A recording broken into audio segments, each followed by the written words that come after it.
the deal.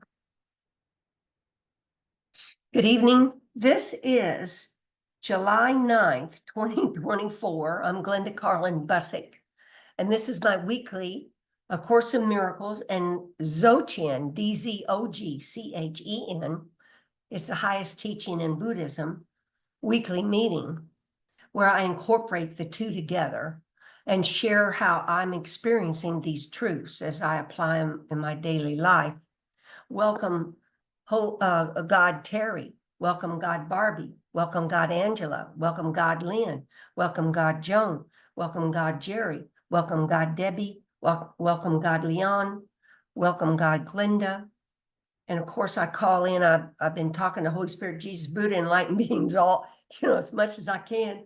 Help me, guide me what to do or say tonight to help speak these truths in an easy, understandable way so it can help each one of these people here, these Christs and Buddhas here, awaken from the illusion they've ever been apart, incomplete, or separate. Thank you, thank you, thank you. And for them to each have the insights that they need. Thank you, thank you, thank you. Now, prior to the recording, I couldn't record this because it's private information, but Terry shared a map of the chakras and a visual showing this great ray light coming in the top of the head and how it comes down, goes into the ground, then it recirculates back up, and it's a loop. This is a loop. It's an unconscious loop that we're not aware of. And of course, in Miracles, Jesus talks about the great ray. But before the great ray can download, the arc of light must be, or spark of light must be released. And so that's why we're practicing these truths. The main one in A Course in Miracles is advanced forgiveness, which means we're not forgiving people for what the hell they've done. We think they've done, what mistakes we think they've done, and pointing them out. No, that's the opposite. That's forgiveness to destroy. You're destroying yourself and them, keeping yourself in hell by that type of forgiveness. And it puts more karma on you. And we're wanting to let go layers and layers of judgments and labeling. The type of forgiveness Jesus teaches as we look beyond the body to the spirit that's here, which is clear light, not the body. He says in the Course, you either see the flesh or spirit. It's your choice. Well, it's called faking it while you make it, because who the hell thinks you're a spirit and that there's only clear light here animating everything and etc. That's why this is a process where we're letting go of obscurations, judgments, thoughts, concepts that we're a body, and we never ever put the body in harm's way, but we're in actuality this light. A great ray connects us to eternity, and through that great ray, the form that we live in, this form, it gets energized. It gets back to being energized like it was in the Garden of Eden. When we were awake to what we were, all the chakras were open and lit and circulating all the rainbow colors, the great rays coming in and going out. And the great ray, this cord of light, was aligned vertically and open, flowing through the center of the body. The subtle energy fields were open, and the great ray light has, the great ray has the yin and yang forces, meaning yin and yang, dark and light, masculine, feminine, that when we're unawake, they're like straight. They're like straight forces that are in opposition to each other, pushing in opposition to each other. As you awaken, they start to spiral. They start to come together, and they spiral, the two of them together, spiral around the great ray. And it's a spiraling, weaving motion. And one of the main points I'm talking about tonight is the part where I'm practicing staying with the still axis of the turning axle of the center of the cosmic wheel. I know that's a mouthful, but it's real important to write that down specifically how I said it and practice it specifically how I said it as best you can. Staying with a still axis. Well, what that means is staying with. I'm not using the word resting. I'm using the word staying, because there's nowhere else to be. Staying is that great ray. Down the middle of it is the still axis, like the still center of a storm, of a tornado. There's a still center. But on the outside, the spiraling, the turning axle, that's those yin and yang forces are spiraling. And it causes a movement of that great ray. As it comes in, it's spiraling in and down and back up and forth. But that spiral causes a circle. It makes this circle, and it causes the spiraling forces that are joined, yin and yang. They're no longer in opposition, so they're not fighting each other. Causes then there's just the disbursements of all the thoughts and things that called creations or whatever projections we make up. They get shot out into the universe, called the wheel, or the universe, the rotating universe, the wheel. Buddhists call it a wheel with all these different spokes. That means all these different universes, all these different people, countries, beings, etc. But that energy just shoots all that stuff out.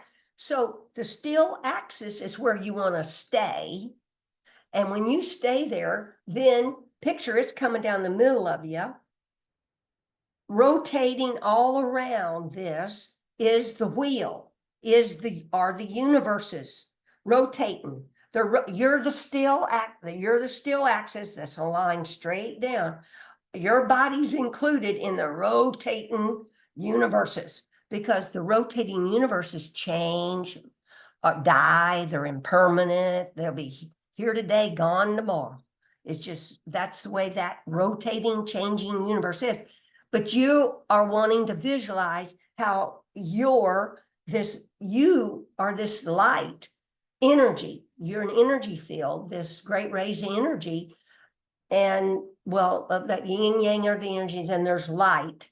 But what brings it to you is the breath. And part of my other 4 things that happened to me this week was, I'm embarrassed to say, but due to practicing Hamsa, I'm getting ahead of myself. But the breath and the great ray, let's just say they are in unison. The in breath, Ham, so is the out breath. And on the in breath, you can either picture I've changed, there's several things you do, but I bring the light in. Yoga teachers teach us, bring your air in from your butt, your anus, bring it up to the top of your head, and then loop it back down.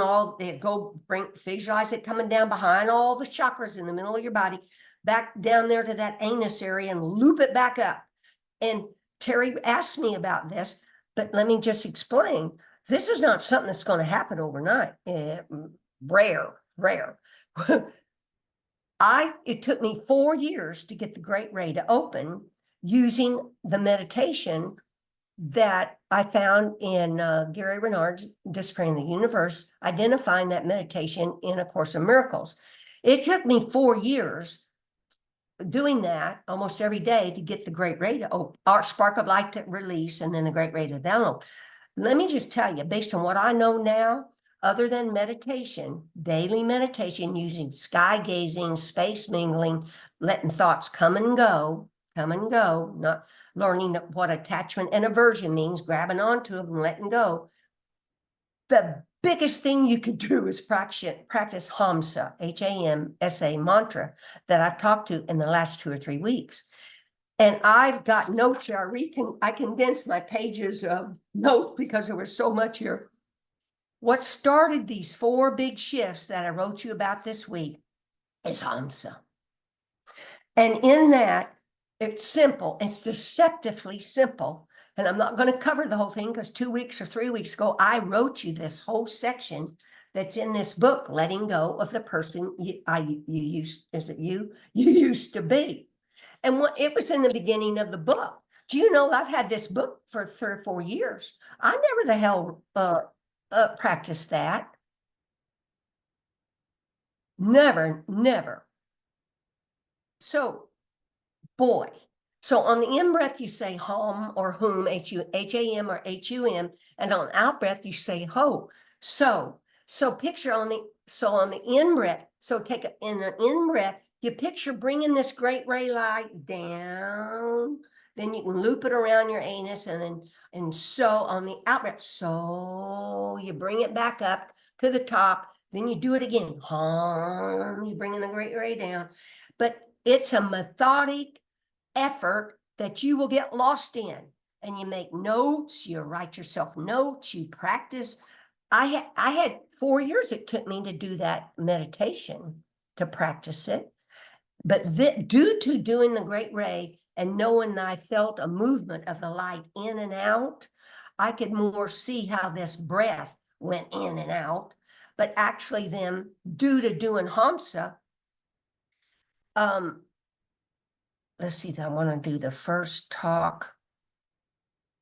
So between meditation daily, Hamsa, and your healing through this energetic quantum physics, bioenergetics techniques, that you can Google this woman named Dr. Sue Morter, Morter, and you can find people that can do that type healing on you.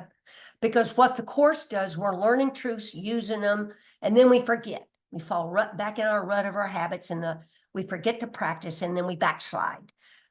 Then if you get a healing technique, I think it lasts about 3 weeks, yeah, your things get clogged back up because we forget. We're out judging, labeling. We're not just seeing, just hearing, just being.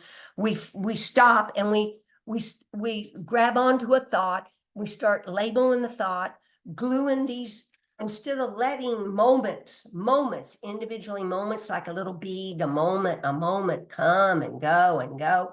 We put a chain here, and we glue them all together, and we make a paragraph full of words about somebody or something. Guess what? That's a judgment, and that's karma, and that clogs shit up.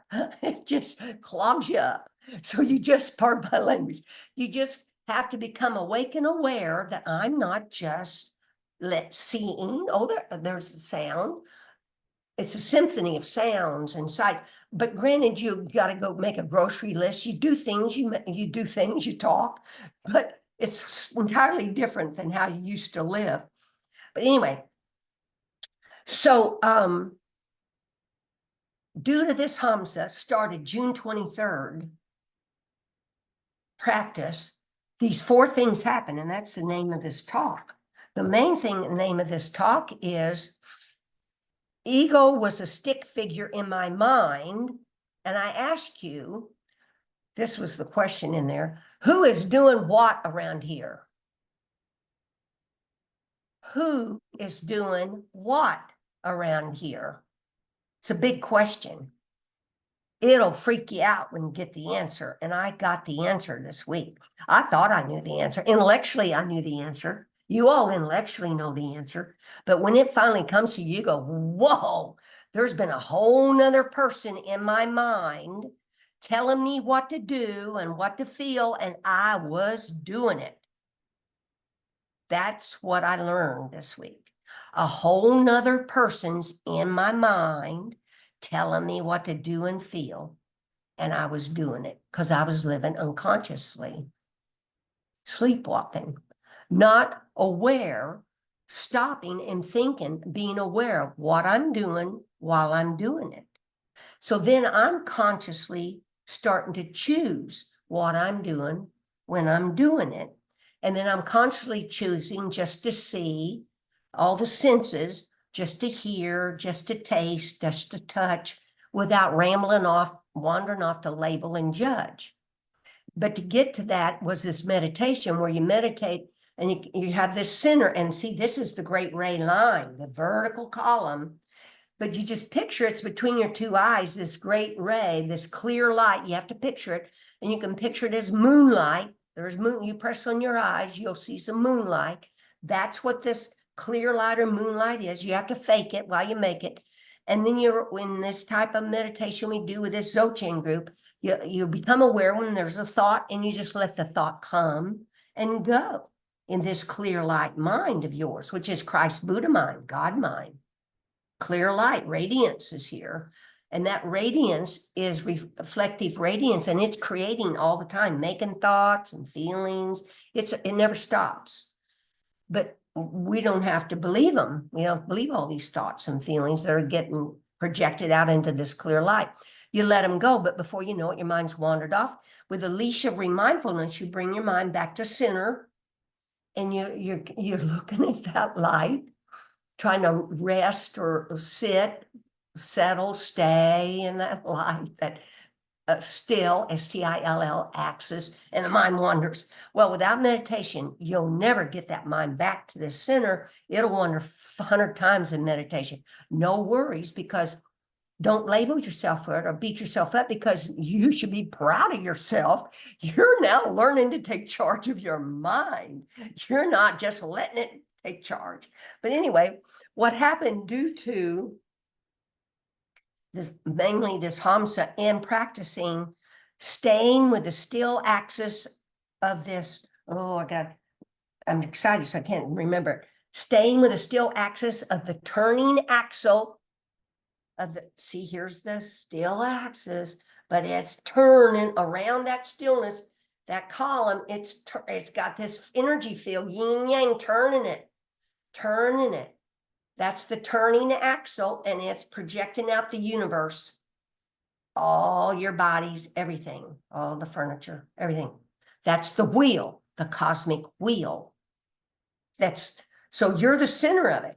You're the center of the cosmic wheel. That's the state we rest in and live from and become awakened to. But anyway, the next thing that happened this week was, that was the second one, was the staying with the still axis. The third one that is the in-breath we take in is God's holy breath. And the fourth one, thinking and the thinker have no substance and are not there. Those are the four things I'm going to briefly talk about.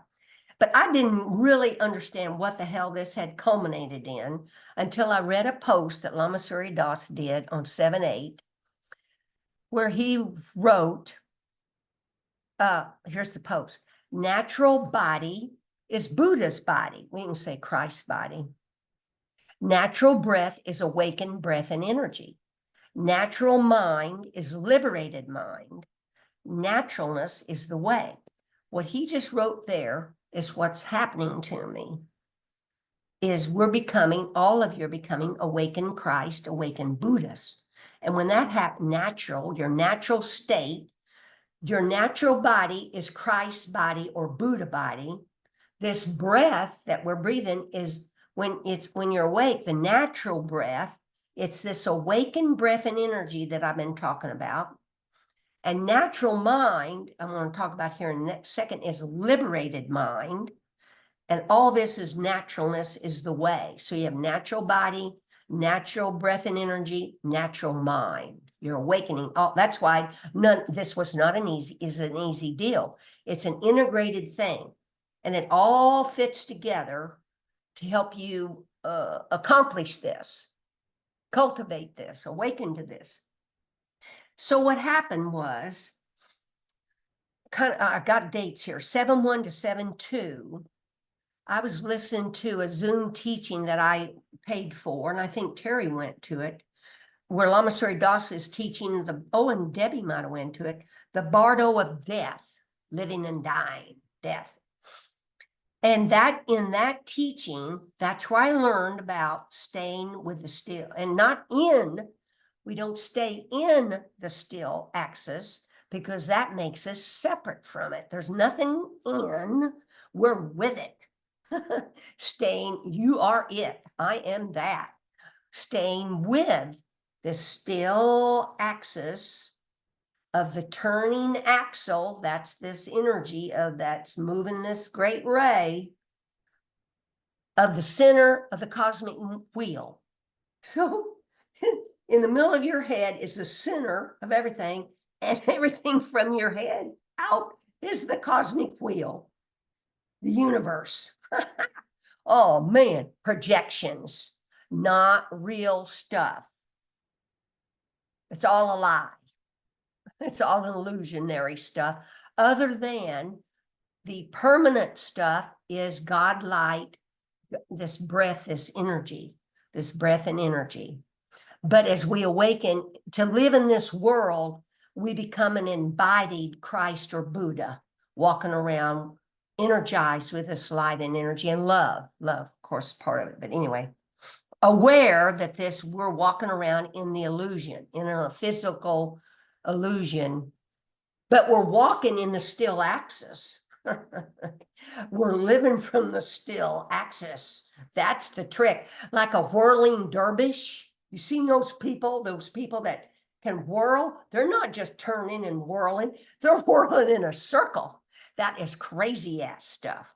I tried that one time when I went to a kirtan, and for some odd damn reason, I thought I was going to spin a little bit. Man, when I got done, I just fell over because it was like, ah!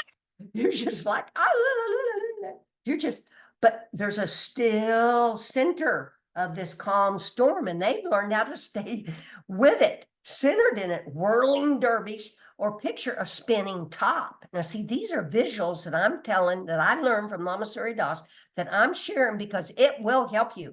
Because you got to visualize what the hell's going on here. And planet Earth, you've seen pictures, it's spinning on an axis. It's spinning on a great ray, really. It's spinning. And it rotates sometimes at an angle. But now what's happened, because our light and energy is out of whack, we're off kilter. The cart is wobbling. The axle is busting. And any moment, things can fall the hell over because we're out of kilter. We're out of balance, right? So all these truths you're practicing is helping you get straightened back up, aligned, all the chakras lined up, opening and everything, and the great ray coming in. It's beautiful. When I get it now, I go, what? It's a wonder. What? But y'all are here. Y'all are realizing you can do this, or you won't be here. So he was teaching in the bardo, this huge, huge, huge, huge teaching that comes from thousands of years out of the Tibetans. The basic premise is the type of meditation I teach you about, letting thoughts come and go. Because when you die and you're on your deathbed and then you actually die, the physical body, it deteriorates. And when the physical body's deteriorated, there's nothing could contain the mind, this mind that's there. And then in the mind, it just goes wild with egoic thoughts and images. So if you haven't learned what the clear light looks like, or staying with the still center, you're carried away. You're taken off your Christ seat, your Buddha seat. And wham, you're gone with a thought, right? Grabbed onto it, attachment or aversion, pushing stuff away. So then you're born again into no telling what you're, because you can become enlightened at death. That's it's a bardo, a chance to awaken to who and what you are. But anyway, I'm just sharing the thing about, that's how you can stop the birth and death cycle, is awaken in that moment of death. And you're using things we're learning now. So I'm bringing this up because I had no idea the significance of what it means to be centered in the light when you're meditating, being aware when there's a thought and then letting go of the thought and coming back to center, or then being aware of the thought and not going off with it, like just thinking, oh, there's a thought. It's empty. It has no substance. And then it's gone because I'm not attached to it. It's huge. But anyway, I digress. Let's go on to this one. So I'm contemplating all that stuff, trying to stay with that turning axle, the still axis, blah, blah. Then July 3rd, that Timo Speckens, I do that, daily Dzogchen meditation out of LA. But on Wednesday, Timo, the founder of the group, does a sound healing. And in that sound healing, I'm trying to be short here because I got to cover some more things here, it's so beautiful. He records, music of monks chanting. And they chant with these low guttural sounds. I can't even make the sound. But they're in essence primordial sounds. They're the sounds from the beginning of time, way back when, that your unconscious mind, it remembers. And it touches my heart. I'm hoping it touches yours. But they're guttural sounds. And so when they're making those sounds, then there's omahung, om, ah, and hung. Those are really hugely powerful vibrational primordial sounds. I'll say them like om,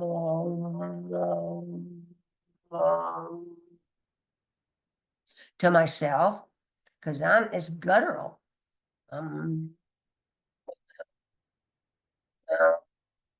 Because I mean, those monks know how to do it better than me. And I'm into it, buddy. I'm with it. I'm joined with the sounds, and I'm making sounds back. Because remember, I've talked about there's the AH is a sound that universe is calling out to you with. Ah. I'm not kidding you. This is pretty far out to people that don't know, but these sounds, they're always there, like Hamsa. That sound is always here, whether you hear it or not. It's following the breath. Hamsa, so, blah, blah. Anyway, I'm into it, right? And of course, with that comes calmness and serenity, and you're just you're being. All of a sudden, I'm not kidding you, I felt a tense, we're talking tense, angry sensation. Boy, this thing was angry. And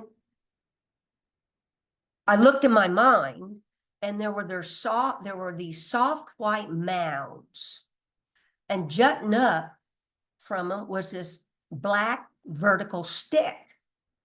I'm not kidding you, just wasn't that big. They just stick in the top of it was just up some. And around that stick, I'm not kidding you, I could feel it, was intense anger, mad, wanted me to stop joining with those sounds. I felt it. I heard it talking. I heard it talking. I felt what it felt. I'm not kidding. And it shocked me. It shocked me. And I even had to say, I kind of said, what is that? And it came to me, it was ego. And I said, that's ego. It was a shockaroo. And what's wonderful is, in my past years, I would have been arguing with that little sucker, or I would have thought its thoughts and feelings were mine. And then they were mine. I was going to react to them, take myself off my Buddha seat, my Christ seat, and go off talking with them and ranting and raving with them, making paragraphs, right? Gluing the moments back together to make a string of discursive thinking.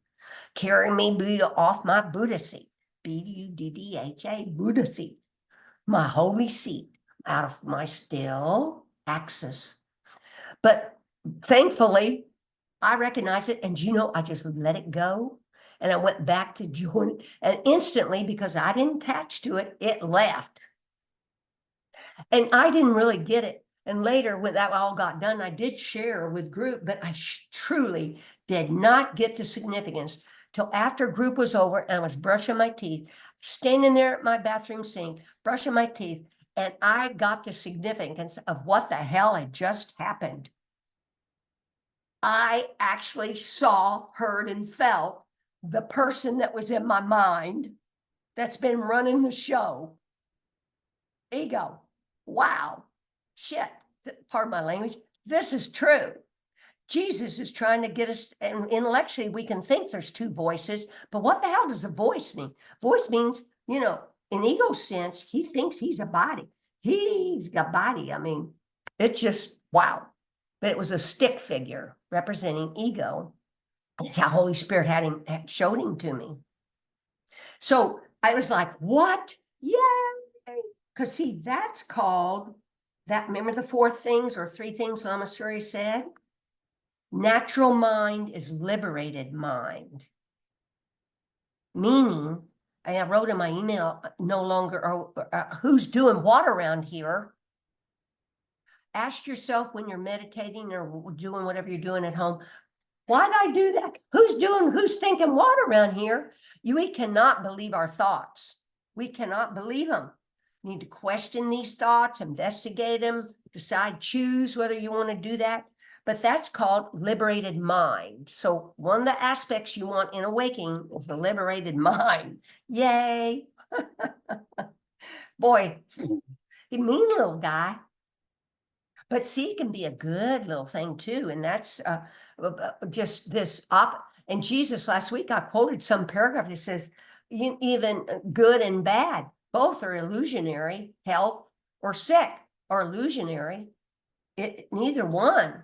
We cannot believe these thoughts. So you're staying with this still axis.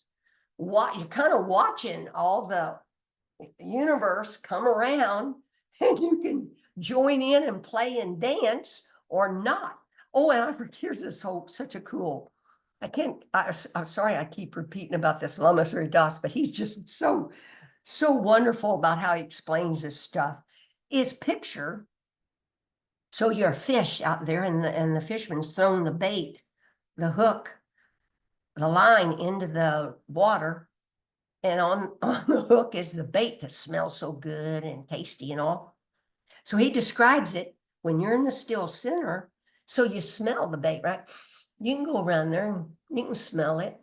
You can maybe if you're gentle enough, you can nip on it a little bit. And you can nip a little, right? But you sure as hell, you don't go grab onto that whole damn thing, because guess what? Then you get the hook in you and you're hooked. And you might even get pulled out, whatever. So what we're doing is learning how to balance being centered in this still axis, but yet the six stimuli, which are thinking, seeing, hearing, tasting, smelling, touching, you're not drawn into them and fall prey to them, but yet you can nip around, smell around, dance, and enjoy it while knowing it's illusionary. It's huge. I'll tell you, folks, I haven't perfected. I'm asking Holy Spirit to help me stabilize this view. But we want to be fish nipping, not taking the bait.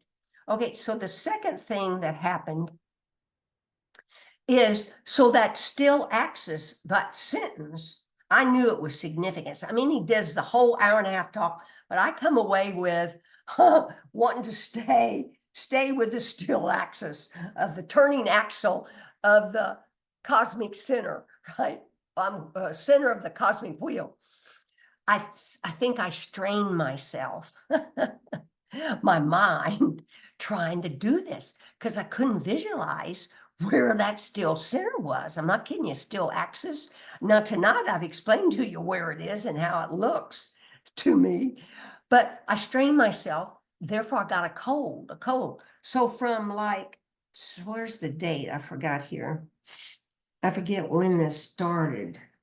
Maybe 7/4 to 7/9 today. I'm almost over it, but I'm still little.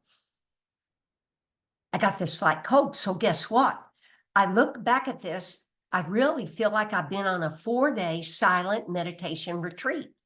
I mean, it's huge, because due to having that cold, I didn't go out walking my 4 miles a day, going to the health club, working out for an hour and a half, and whatever the heck I do, conversations with people, etc. Then I read once in a while, etc. I was resting, relaxed, resting, and then therefore I was practicing these truths. And I recognized I had strained myself.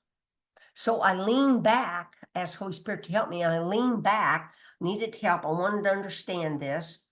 And then, of course, I did my Mucinx DM, I did my vitamin C, and I forgot to explain, I gargle with this mucus solvent and spray a saline solution in my nose, because I want to keep the sinuses open and the throat open, etc., not to get a bronchitis or something. And fluids, plenty of fluids, soup, etc.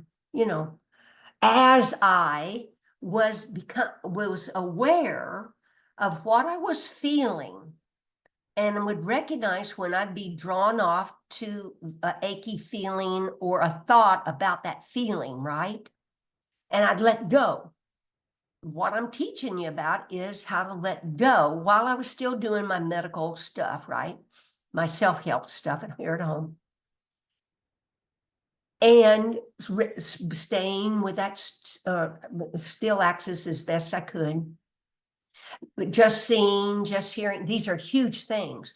And I would meditate, etc. And so that time that could have been just really pitiful in olden years, where I just like, what? I got a cold, duh.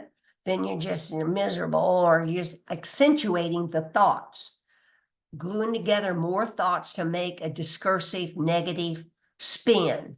But I saw it as a way to wake up, let go and let be, let these symptoms go, breathe in and out of them.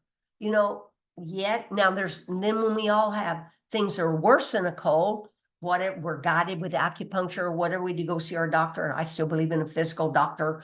I mean, well, I say, call me about my mammogram and ultrasound. You can damn well believe I do that every 6 months, because in this illusion, my family history has a history of breast cancer. I don't want any part of that. I'm gonna, I'm trying to keep this better vehicle going to share whatever I'm doing and to, wake up further. But anyway, we still practice all these truths, then we get them deeper. Because remember, there's 4 levels: outer level, inner level, secret level, top secret level. Because people will ask me, why am I not? I seem to keep this getting deeper, or it changes. Well, because there's layers to all these truths. All these truths have layers, and they're magnificent, mystical, top secret. Like the part about, then we'll get to about the breath, but finally the revelation that you get a revelation to the deepest of these meanings is that the Hamsa connects you with the breath of God, to the energy and light of God. I mean, our own breath. But anyway, and staying in the still axis, you're staying with your holy self. I mean, these are huge, mystical truths, experiences, etc. Now, wait, where am I? Okay. So, wait, where was I?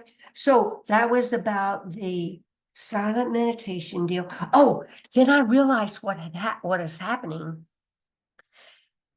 because I've talked about this before too. I'm having a shift, and you all are probably doing it too, shift from horizontal living to vertical. This vertical great ray, that's the holy vertical axis. So that's in A Course in Miracles, and it's in my email, and I don't show exactly where I got that. But we're going from horizontal earth plane perception to vertical holy perception. That's beautiful. To be living in the still eye of the storm. So picture the tornado, you're the still eye in the middle, and what's happening out around it? The cows are flying, the houses are going, the airplanes are shooting around, all around. But guess what? The still eye of the storm, it's still and calm. Give me a break, folks. I never thought about that's how we want to live. Right there. Then we still are able to respond in a heartbeat if we need to go help somebody if they're hurt, or if we get hurt, then we respond more accordingly from an awakened state. It just makes things smoother. It's just so silly when I think about the simplicity of all this, but I got so tangled up in, how we just get tangled up in thoughts and go off on certain things, blah, blah, blah, which happens. Now, let's see. So that is the shift there. Now, here's the one that happened on 7/7. I think that was Sunday, but I lost track of time. Now, 7/6. Oh, so for some reason, this was a big change. is before I was breathing from maybe 2 inches below my navel. It was it wasn't a, it, that's where I was breathing from, coming up and looping the light, the great ray light. Some reason I heard about that. Yoga teachers teach breathe through your anus, their bottom. And I thought, well, hell, I'm going to try that. But it came to me on Sunday to try it.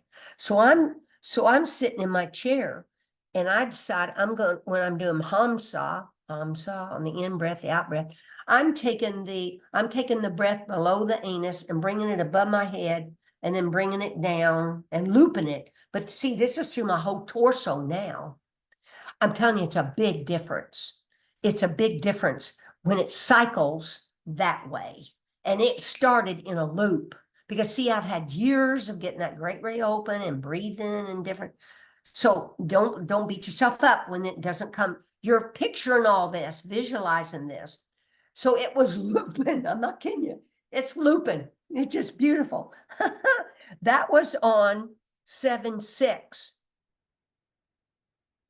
And then when it's looping, you got to remember there's the crown chakra. There's another chakra at the back of the head. I forget the name.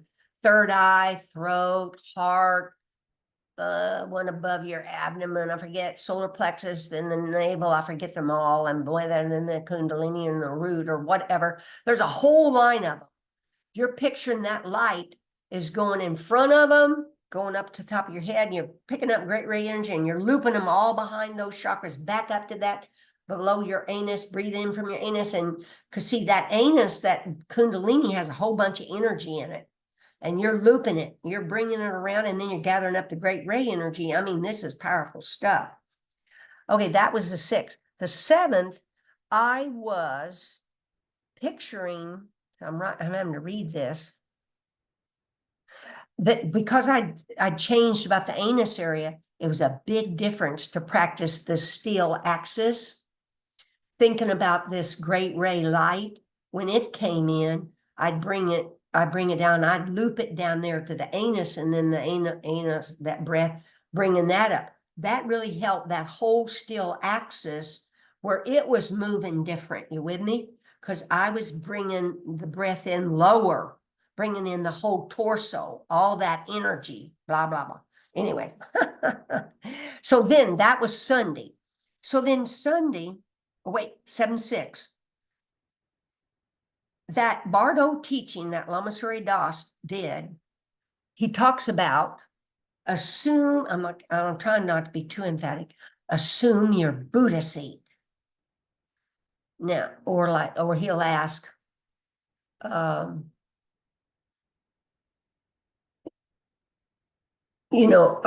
forget, you're the Buddha, duh, like, duh, what the hell else could you be? You're a Buddha, you're Christ. It's true. You are. I'm not kidding you. It's so true. And he says, assume you're a Buddha seed. Now, see, in this teaching, I forget if I could, maybe it wasn't the bardo, it was some other Zoom thing I was listening to, but he'd make a sound like, and then he'd say, picture you're like a 15 billion pound Buddha, like a mountain that's 15 billion pounds. That's the Buddha, or you can say Christ. And then you go, So you just take your seat, like sit down there, like firmly plant yourself, assume your Buddha seat. By God, I tried it on 7/6 and I damn sat there. Because enough's enough already. I'd already had on 7/3, seeing who's been driving the show, ego. Hell, I'm done with that. No. Now, see, you may have to experience that as well, but we can take Jesus's word for it, the whole Course of Miracles. And now you can go by my experience.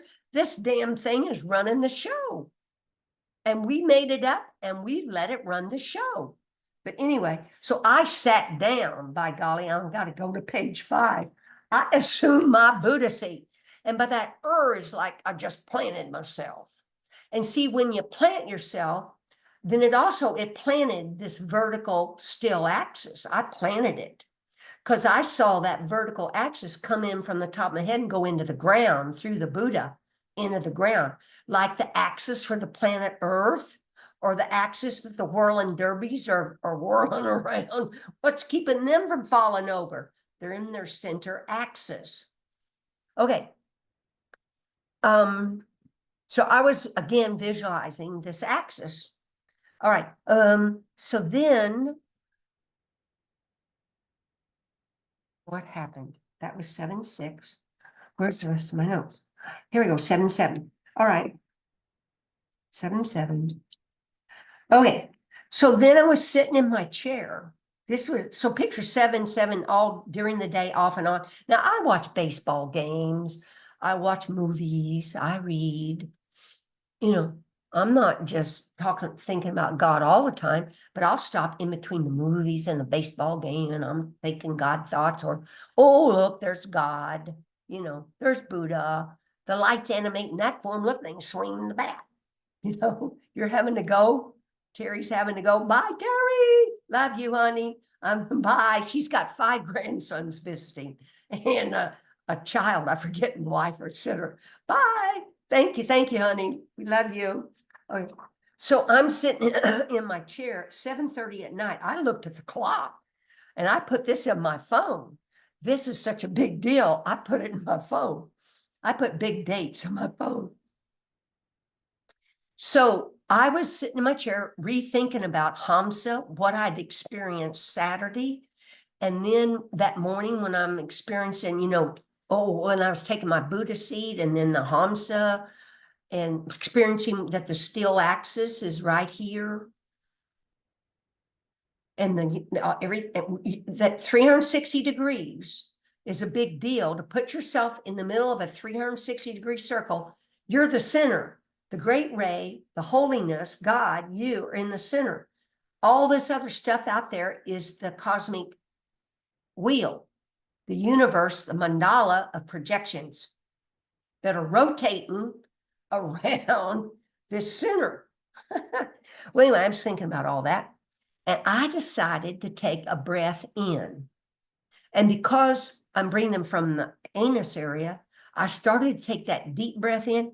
And in a heartbeat, in that instant, it dawned on me that the breath I was going to take in was God's breath. Now, that may not sound huge because intellectually, y'all have thought about that, but I never really thought about it. I thought about it was Glenda's breath, or it was the body's breath. I didn't think about it was God's breath. Well, it's God's breath that's animating our forms, or we wouldn't be here. That's what happened in the Garden of Eden, that the Son of God animated all the forms with the breath of life that brings simultaneously in unison is the great ray, light, love, energy. But anyway, I stopped. It stopped me in my tracks because that was the breath of God. Oh man. So when I thought that way, then instantly I thought, everything's holy. Look, the baseball players are holy because they're breathing the breath of God. I'm not kidding you. It changed how I was looking. I was no longer really faking it while you're making it, because I was thinking about they're breathing the breath of God. They're holy. They're God. And then I almost started to cry because all the little children in poverty in India, all the little refugees and the war zones, those people aren't thinking they're breathing the breath of life, of God. No, that's the last thing they're thinking. I mean, it's this fight or flight thing. Ultimately, in the truth of all of this, regardless of what's going on, as we awaken, we can still breathe the breath of God of light and do what we need to do if we were in a war zone or whatever. But didn't that really help me think that there's holiness? Everything's holy. The ant can't be walking around because he's breathing God breath. It changed the plants are breathing. Oh man, but anyway. Oh my. There's more there probably in my thing. So Then when I drew that breath in from the anus area and looped it above to the great ray light, because I felt the holiness that it was and the connection to holiness, to God, that then that movement of light and energy was different. It loosened up and it looped easier. That natural energy and breath is happening naturally, but most are not aware of it. But anyway, it strengthened the breath and energy. Oh, and I want to finish with on that Hamsa mantra. Like I said from the beginning, besides meditation, I think this could be the most, and besides Jesus' advanced forgiveness, is Hamsa mantra. And from that book, Letting Go of the Person You Used to Be, here's what Lama Surya, I thought about, why am I having these shifts? Is because of this, I'm practicing this Hamsa and trying to stay those two things and stay centered in the stillness. But picture this, what he described, and I had written it in an email 2 or 3 weeks back to you, but I put it 7 things here in this email. The spiritual life, which is what we're all doing, is about reconnecting with one's inner divinity as well as the divinity of the whole. The mantra itself, I'm going to read these, it's deceptively simple. All we need to do is breathe in and out the nostrils. And as we do this, we repeat to ourselves a symbol, Ham, on the in-breath and the symbol SO on the out-breath. So simple, so natural, so freeing. Hamsa means white swan. The swan, of course, is an ancient symbol of spiritual grace and purity. The mantra is called white swan because when the in-breath and out-breath are freed and purified. Here's what I went back to read about. What the hell? When the in-breath and out-breath are freed and purified, this mantra does this. And I thought about, what's he mean by that? I thought about it. Before this, my breath was kind of disjointed. You know, it's kind of separated. That's duality for you. The in and out were separate. They weren't flowing together because that's duality. Well, this mantra, it frees and purifies the in and out breath, guys. It's just huge. This thing is just so huge. Helps you find grace within and carries us beyond our limited concepts. Ancient teachings say this mantra is a vibration of infinite consciousness, uniting us each with the divine source. See, that's the other thing that's happened. Look what it does. It unites you with the divine source. It is said that this mantra helps erase duality and the sense that we are different or separate from each other. I mean, that's so huge. And I'm experiencing that. The Hamsa meditation helps us connect with the divine love and profound energy that flows through the universe and through each of us. Helps connect you. Because with that, when I see that I'm going up visually and drawing down the great ray, I recognize that's the love of God. And I'll picture I'm receiving the love of God as it flows, that light or that breath flows down below the anus. And as it goes up, I go, oh, I'm giving love to all. I'm not kidding, giving. So in that one loop, you're receiving the love of God and you're giving the love of God out, because you cannot give something you don't have. So you receive it and it's huge. I never got that before. You're actually looping and joining with the love of God and giving it out. Oh man, the Hamsa meditation is also known as the I am that meditation. This means that the Hamsa meditation gives us an awareness of the connection between the divinity within each of us and the greater infinite divinity. Yes, exclamation mark I'm putting. It, and listen to this. This is the last one. It naturally circulates between the throat and the forehead chakras as a radiant energy sphere or spiral, which when visualized and breathed, completes the cosmic circuit and illuminates all the higher chakras and psychic vortexes, awakening us into cosmic consciousness. Now, is that a mouthful? This is just huge. It's huge, folks.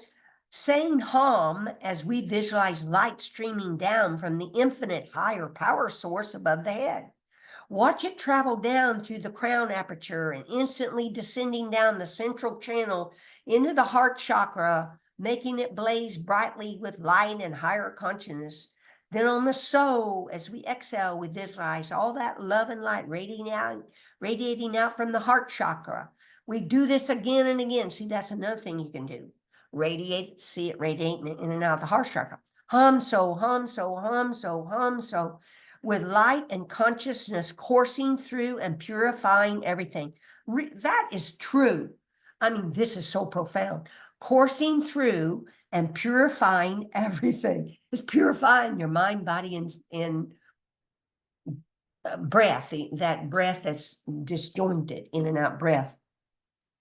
Indian Vedanta masters teach the Hamsa mantra is all pervasive and dwells within all beings and all forms like the ultimate self-nature of the universe. And see, that's true. I'm experiencing that.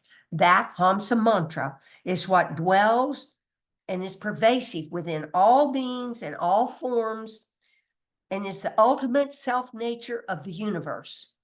Because that breath and that light and energy is moving as one, is what's animating everything.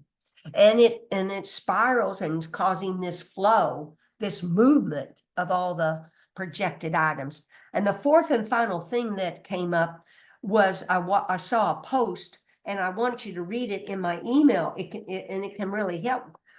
I'm hoping as you, because in freedom, we want to become free of thought, of thinking, and that we're a thinker, because that's there ought to be some group called Thinkaholics Anonymous, because we just are thinkers. But see, that we're not these thoughts. That's what my the little stick figure proved to me. Just think about little white mounds, and there's a little black vertical stick, and it's talking about stop, and very fearful, Stop joining with that primordial sound, real fearful and very angry. This sucker was angry, just upset, and Barbie's shaking her head because she knows she's felt ego. But that little thing, the tenseness and the fear that was around it, I used to think were my thoughts and my feelings. They're not. So this post that came from Tuko Urgent Rinpoche that was in Lama Surya Das Facebook thing says, I'll read it. When a thought moves, see, that's what happens in this mind. When a thought moves, simply recognize the thinker. And then I ask you, who is thinking those thoughts? The thinking then dissolves. No matter what the thought is about, the thinking and the thinker are empty. Now, see, this emptiness is different when I talk about that the vast universe of God's source is vast, pure emptiness, clear light. This emptiness is talking about not having holiness in it. It has nothing concrete about it. It's just totally devoid of holiness. A thought in itself is not made of any concrete substance. It is simply an empty thought movement. It's just moving. It's a thought. By recognizing the empty essence in a thought, it vanishes like a bubble in water. This is how to deal with any particular present thought at hand. Once you know how to let the present thought dissolve, any subsequent thought can be dealt with in exactly the same way, as simply another present thought. But if we get involved in the thought, thinking of what is being thought of, and continue it, there is no end. That's in the email. So if you feel like it, you could print it out and sit with that, because who's doing what around here? Who's thinking what? I mean, you're not these thoughts. You are not these feelings. You are this still, centered, holy, pure light axis, the still axis. That's what you are in, that's in this great ray. Now, I've kind of gone over, but that's because we were also talking about this chakra chart. Anyone got a thought or question before I stop the recording? Thank you for coming out. And before I forget, each of you look at each person here. How we think of another person is how we think of ourselves. So, Holy God Barbie, Holy God Glenda, Holy God Jerry, Holy God Angela, Holy God Debbie, Holy God Leon, Holy God Lynn, Holy God Terry, Holy God, all sentient beings, seen and unseen, human and otherwise, through all dimensions of time. Any merit, any peace, bliss, insights that we've attained tonight, we share them with all sentient beings. And, oh wait, there's 4 things to say. May all beings possess happiness and the inner causes of happiness. May all beings be free from suffering and the inner causes of suffering. May all beings remain undivided from the sacred joy which is free from suffering. And may all beings come to rest in great peace and equanimity beyond attachment and aversion to friends, enemies, or strangers. And you know, another 4 sentences come for me to say, because how you get free from suffering, misery, and have this eternal happiness is bless and empower us that our minds and hearts turn towards the truth or the Dharma. Bless and empower us that our Dharma practice or our truth practice becomes the path, meaning we set up a daily practice. Bless and empower us that our path dispels confusion. Bless and empower us that confusion itself dawns as primordial wisdom. Amen. Thank you. Anyone got a thought or comment? I'm still recording before I stop the recording. Thank you for listening here tonight. I much appreciate it. Thank you. Okay, I am going to stop the recording. Oh, and this will be posted on my YouTube channel. Thank you. Stop recording.